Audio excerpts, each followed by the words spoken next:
सर्वस्य ईश्वरः यस्मिन् सर्वं प्रतिष्ठितम्। ॐ शान्तिः शान्तिः शान्तिः। सबको सादर नमस्ते जी।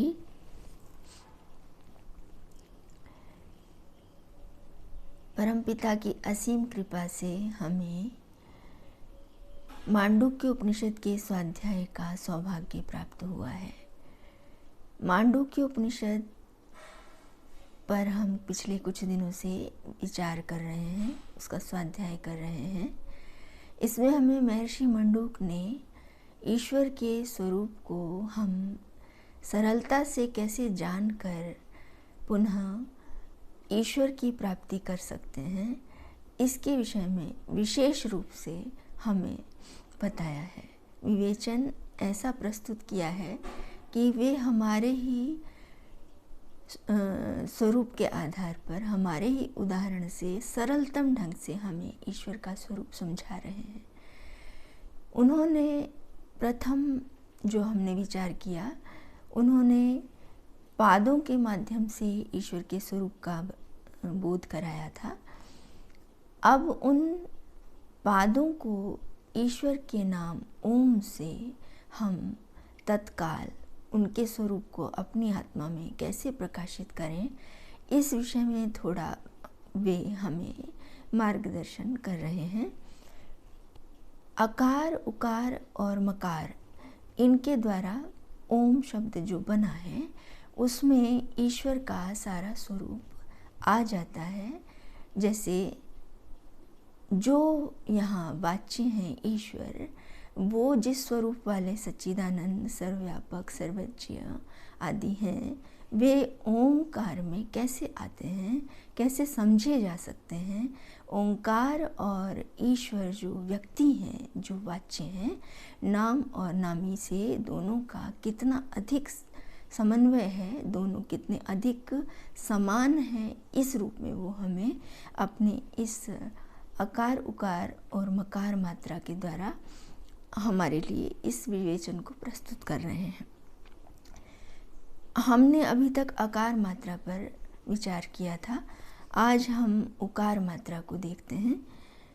प्रथम मंत्र देखते हैं। स्वप्न स्थान तैजस उकारो द्वितीया मात्रोत्कर्षात् उभयत्वाद् वा उत्कर्षति ह वै ज्ञान संततिम समानश्च भवति न अस्य अब्रह्मवित् कुले भवति यह एवं वेद। यहाँ अर्थ देखते हैं। महर्षि कहते हैं कि प्रथम पाद जो जागृत स्थान था, उसके बाद उस प्रथम पाद की अकार से समानता थी, और उसके बाद अब जो दूसरा पाद है स्वप्न स्थान वाला, उसकी उकार मात्रा से समानता है। उकार उसको बताने में समर्थ है। कैसे? वो कहते हैं जो स्वप्न स्थान है उसमें ईश्वर का स्वरूप तेजस था, और वह जो द्वितीय मात्रा उकार है वो इसी स्वप्न स्थान वाले तेजस परमात्मा की ओर संकेत करती है। इस तेजस मात्रा का जो हेतु है, इसमें जो गुण है उसका हेतु वो बताते हैं। ये उकार मात्रा उत्कर्ष से और उभय स्वरूप वाले उभय स्वरूप को दिखाती है। अर्थात यहाँ उकार उत्कर्ष और उभय स्वरूप को दो पक्षों के मध्य में स्थित होने से दोनों पक्षों की ओर संकेत करने वाला है। और वह जो उत्कर्ष है वह वस्तुतः यहाँ ऊ से लिया गया है। इसको थोड़ा हम विचार करते हैं। उकार, मकार और उकार को हम यदि देखें तो अ, उ और मा, ये दोनों में उकार बीच में आता है। और उसके बाद जब हम जागृत स्वप्न और सुषुप्ति को देखें तो उसमें स्वप्न स्थान बीच में आता है।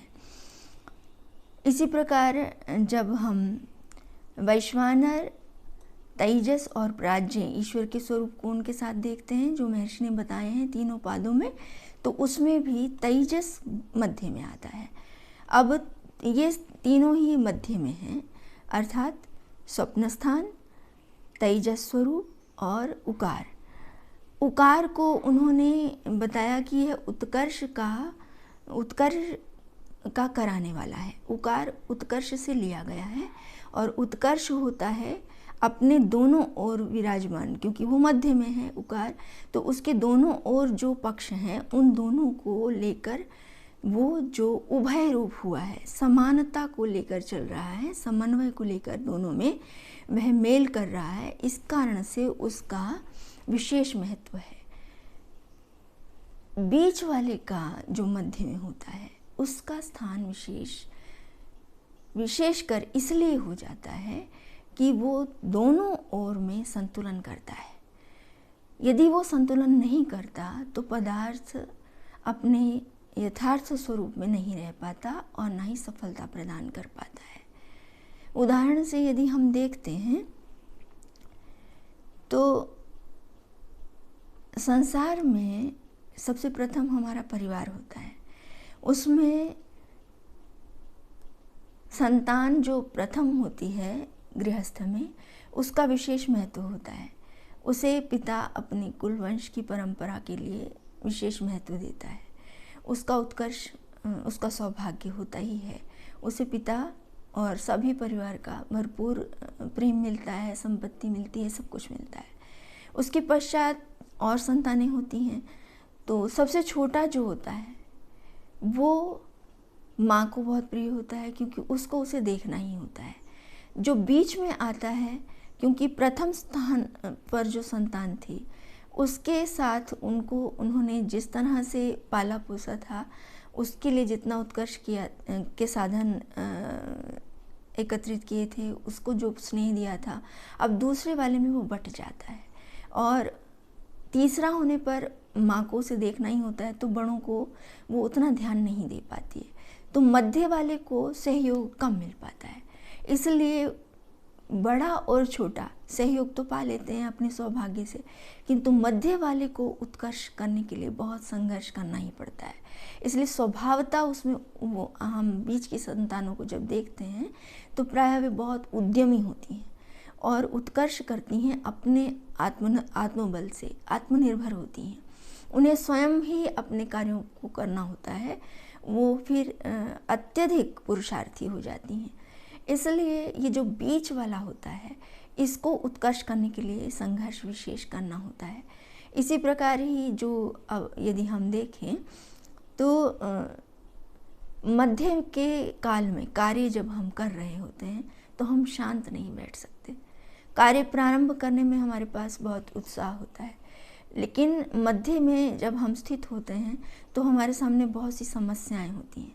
अब या तो हमें आर होना होता है या पार, किसी एक छोर पर जाना होता है। उस काल में हमें विशेष धैर्य और बुद्धिमत्ता से ज्ञानपूर्वक अपने कार्य को बढ़ाना होता है, शांत नहीं बैठ सकते। मुख्य बात यही है, उद्यम करना होता है, शांति से बीच वाला नहीं बैठ सकता। उसलिए उसको अपने उत्कर्ष के लिए विशेष संघर्ष के साथ एक और काम करना होता है। उन दोनों बीच में होने से उन दोनों पक्षों को मिलाने के लिए जो उसे विशेष आवश्यकता होती है उत्कर्ष के लिए, वो होती है ज्ञान की। इसलिए महर्षि यहाँ पर कहते हैं वो जो उत्कर्ष करने वाला है, जो उभय स्वरूप वाला है उकार, वह उत्कर्ष कैसे करता है, उत्कर्ष कहाँ हो सकता है। उसके लिए कहते हैं उत्कर्षति हावई ज्ञान संततिम, अर्थात ज्ञान को बढ़ाकर ही वो उत्कर्ष करता है। और उत्कर्ष करता है दोनों ओर छोड़ के अपने पक्षों को साथ लेकर। साथ लेने के लिए कितना अधिक ज्ञान चाहिए, ये हम अपने जीवन में देख सकते हैं, क्योंकि हम सभी के जीवनों में ऐसे बहुत से काल आते हैं, घटनाएं आती ही रहती हैं। हम मध्य में होते हैं और मध्य वाले को बहुत अधिक संतुलन करना पड़ता है। जैसे कि यदि कोई यान है और वो मध्य से जुड़ा हुआ है, रेल यान को यदि हम लें, तो वो यदि बीच वाला जुड़ा हुआ है तो आरंभ से लेके अंत तक पूरी एक रेलगाड़ी होती है, पूरा एक यान होता है, रेल यान। उसके 2 और छोर होते हैं, लेकिन यदि बीच के छकड़े को अलग कर दिया जाए तो अब 3 हो जाते हैं, अर्थात एक भाग प्रथम, एक द्वितीय बीच में और एक तृतीय। जैसे ही दूसरा बीच वाला अपने आप को ऊपर उठाता है, पृथक करता है या अपने स्वरूप को विशेष दिखाने का प्रयास करने लगता है, तो वो मेल नहीं कर सकता, अब वो 3 हो जाते हैं। यदि वो अपने आप को समता से स्थिर रख ले, दो पक्षों के बीच में मध्यस्थता को स्थापित कर ले, और स्थापित करने के लिए जो भी त्याग बलिदान की अपेक्षा है, परस्पर मिलकर उत्कर्ष करने के लिए, वो यदि उस धैर्यपूर्वक उस स्थिति को बनाए रखे अपने आप को हटाकर, तो निश्चय से वो दोनों ओर कुल साथ लेकर अपना भी और उन दोनों का भी उत्कर्ष कर लेता है।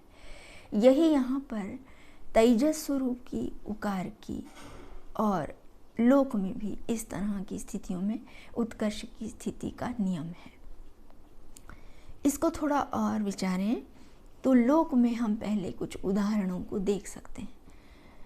उत्कर्ष के लिए व्यक्ति को अनेकों का सहारा लेना ही पड़ता है। जीवात्मा भी बीच में है, एक ओर ईश्वर है, दूसरी ओर प्रकृति है। ऐसे ही लोक में भी यदि हम देखें, राष्ट्र से शुरू करें तो राजा है, बीच में सेना है, मंत्री हैं और एक ओर प्रजा है। अब राजा और प्रजा के बीच में यदि मंत्री, सेना आदि जो भी हैं, वे समन्वय न करें, वे यदि अपने आप को पृथक दिखाने लगे सेना, तो अब राजा और प्रजा दोनों का ही संतुलन नहीं बन पाता और सेना की भी हानि होती है, क्योंकि उस पर नियंत्रण करने के लिए कोई ना कोई अधिकारी तो चाहिए ही, प्रजा पर नियंत्रण करने के लिए भी अधिकारी चाहिए ही, राजा चाहिए ही।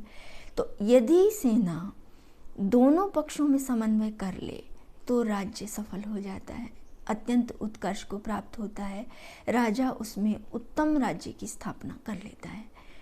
इस प्रकार ही परिवार में जब हम देखते हैं तो हम पाते हैं कि बहुत सारे बड़े छोटे यहाँ पर होते हैं, हम बीच में मध्य में होते हैं। यदि हम माता पिता को देखें तो संतान की दृष्टि से पिता और संतान के बीच में विशेषकर माँ का महत्व होता है।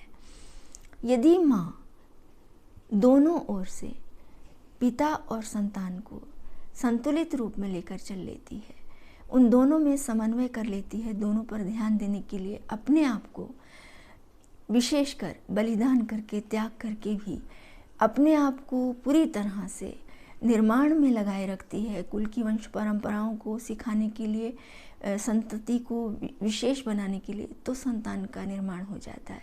इससे संतान की भी रक्षा हो जाती है और पिता की वंश परंपरा भी सुरक्षित रहती है और माँ की भी रक्षा हो जाती है।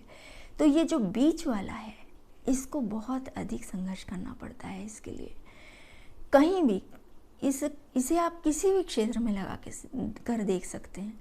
संस्थाओं में भी ऐसा ही होता है। अधिकारी ऊपर होते हैं और व्यवस्थापक बीच में होते हैं, सेवक नीचे होते हैं।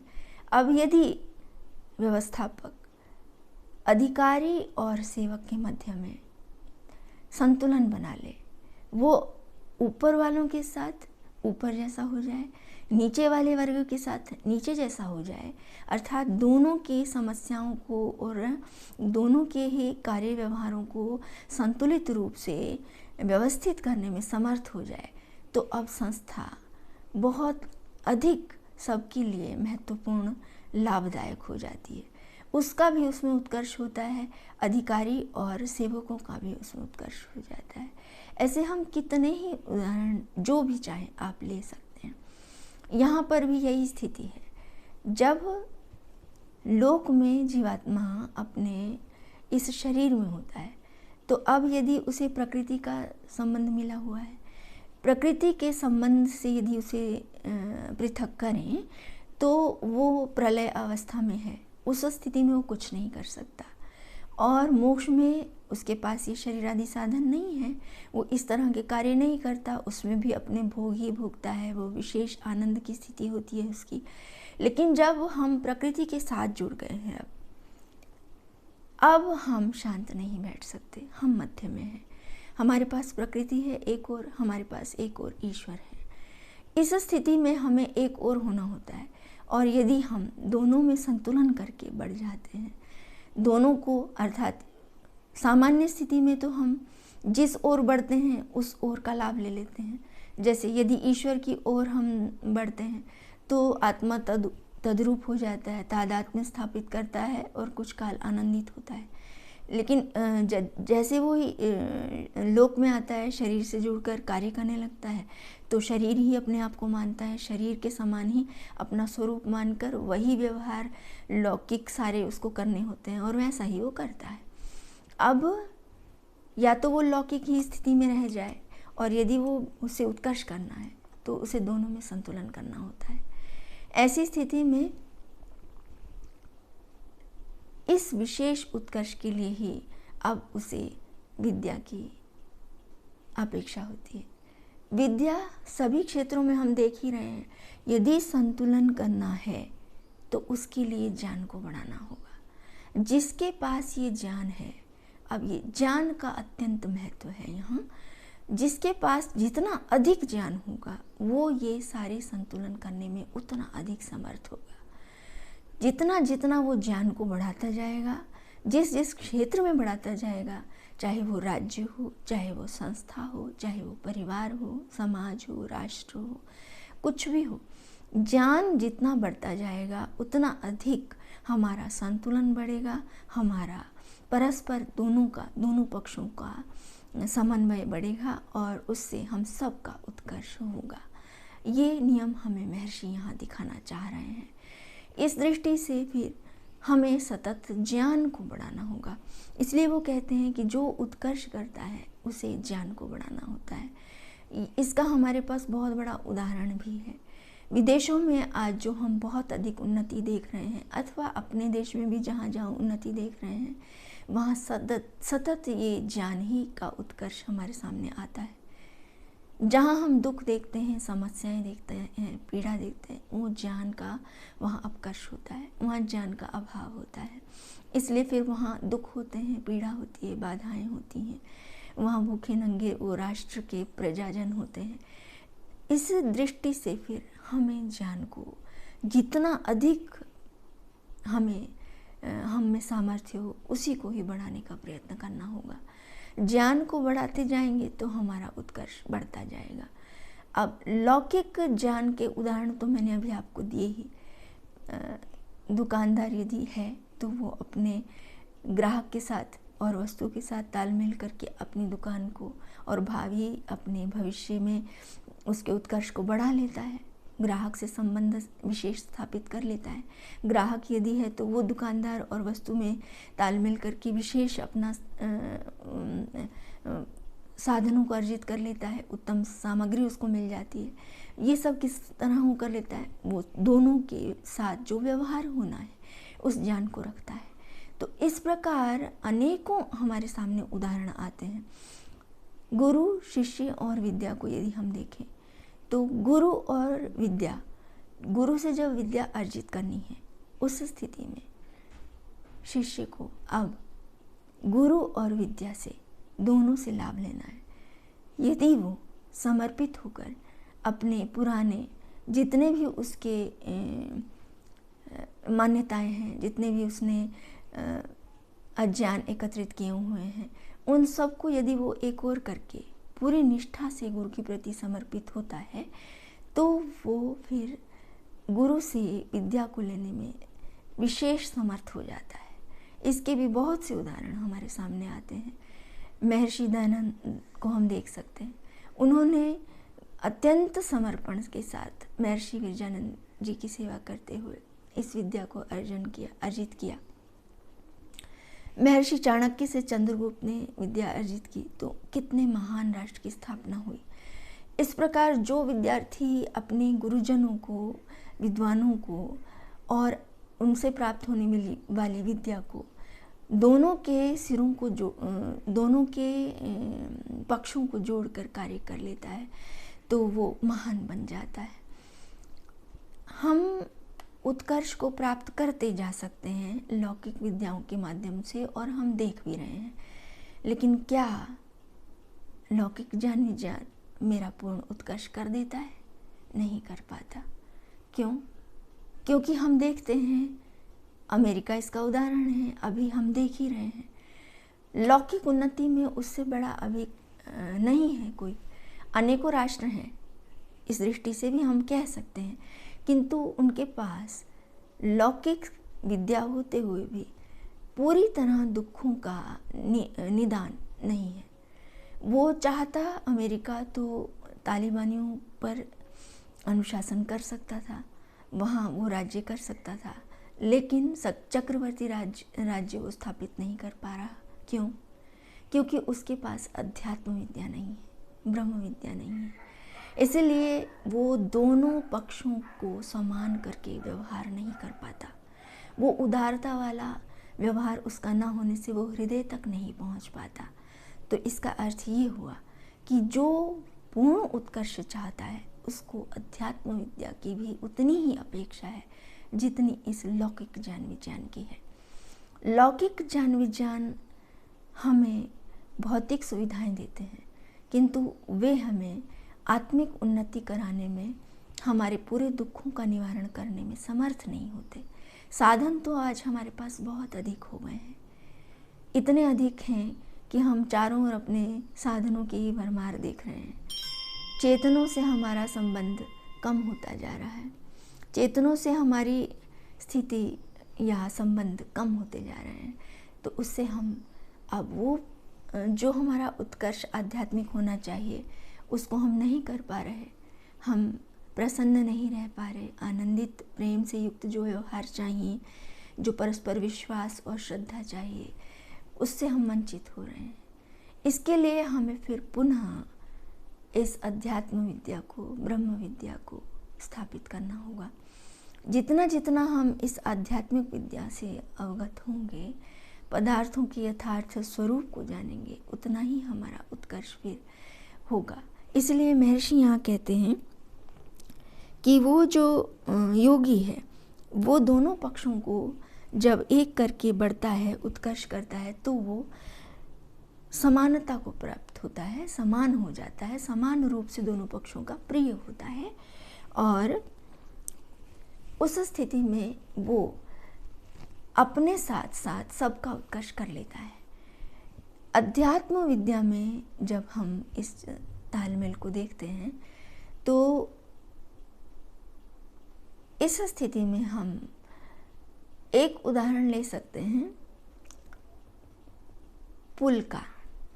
जैसे पुल होता है, दो किनारों को जोड़ता है। उस पुल के दोनों ओर, अर्थात नदी पर बना हुआ पुल, वो दोनों किनारों से जुड़ा हुआ है। सभी उस कार्य व्यवहारों में उसका स्थान है। उस स्थिति में उस पर कोई रहता नहीं है, उसके पास उस पर कोई मकान भी नहीं बनाता है, कोई उसका नहीं होता है, वो सबके द्वारा रोंदा ही जाता है, किंतु वो अपने आप को स्थिर रखता है। तो दोनों किनारे जुड़े रहते हैं और कार्य सफल होते रहते हैं। ऐसे ही जो ये विद्या है, एक और भौतिक विद्या है और एक और आध्यात्मिक विद्या है। ये दोनों विद्याएं, इन दोनों को भी जब आत्मा संतुलित होकर ईश्वर की कृपा से दोनों के द्वारा जब समन्वय स्थापित करके और ईश्वर और प्रकृति के साथ स्वयं को जोड़कर अब व्यवहार करता है, तो वह योगी बनता है, वह उत्कर्ष विशेष को प्राप्त करता है। इस स्थिति में उसका जो उत्कर्ष होता है वो वैसा ही है जैसा कि ईशोपनिषद में कहा है, विद्याम च अविद्याम च यो वेद उभयम सहा। जो इन दोनों को एक साथ जानता है वो ही विद्या और अविद्या से लाभ ले लेता है। अविद्या से वो मृत्यु को पार हो जाता है। मृत्यु अर्थात वो कहते हैं कि अविद्याम मृत्युम तीर्त्वा विद्यया अमृतम अश्नुते, अर्थात अविद्या से वो यहाँ के मृत्यु दुख से पार हो जाता है। अविद्या यहाँ कर्म और उपासना महर्षि ने बताई है, महर्षि दयानंद ने। तो ये कर्म और उपासना से जो समन्वय कर लेता है विद्या के द्वारा, और फिर विद्या से उन समस्त पदार्थों का समन्वय करके वो ईश्वर के विशेष स्वरूप को जानकर अब मोक्ष को प्राप्त कर लेता है। ब्रह्म विज्ञान से वो मोक्ष का अधिकारी बन जाता है। ऐसी स्थिति जो आती है ईश्वर के विशेष स्वरूप को जानने की, वो इस ब्रह्म विद्या की प्राप्ति के बिना संभव नहीं है। तो इस विषय में महर्षि कहते हैं कि वो जो योगी है वो समान हो जाता है, और अब इसके कुल में कोई भी अब्रह्मविद नहीं होता। अर्थात उसे स्वयं दोनों पक्षों को साथ लेकर चलना है, प्रकृति और ईश्वर को साथ लेकर चलना है। विद्या से यहाँ लौकिक उन्नति के साथ साथ अध्यात्म विद्या की भी उन्नति करनी है, जिससे कि उसकी संतति भी ब्रह्मविद हो सके।